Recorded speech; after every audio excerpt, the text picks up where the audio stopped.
Ce petit manoir est complètement assiégé par la nature. C'est à peine si on arrive à le distinguer à travers la végétation. Malgré qu'il soit bien caché derrière ces arbres, il semblerait que beaucoup de gens l'aient déjà trouvé.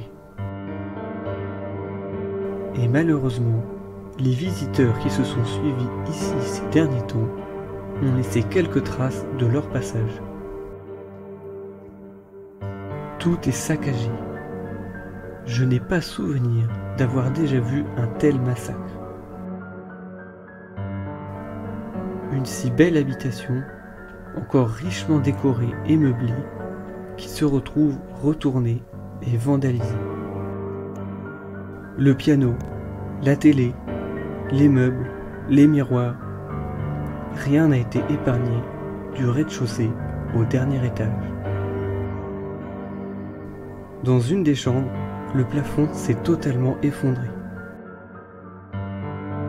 Cette fois-ci, ce n'est pas les vandales qui sont en cause, mais plutôt le temps qui passe et l'usure de bâtiments qui semble ne plus être entretenus depuis de nombreuses années. L'ambiance est étrange dans ce manoir. La décoration ancienne et le manque de luminosité nous plongent dans une atmosphère presque angoissante. Dans ces moments-là, notre imagination nous joue des tours.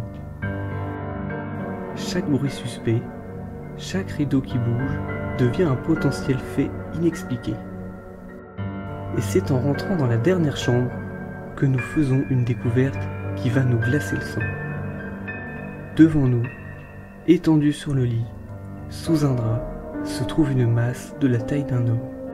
Même si cela est irrationnel, nous avons bien cru l'espace d'un instant qu'un corps sans vie se trouvait dans cette chambre. Évidemment, sous la couette, il n'y a rien d'autre qu'un tapis enroulé sur lui-même.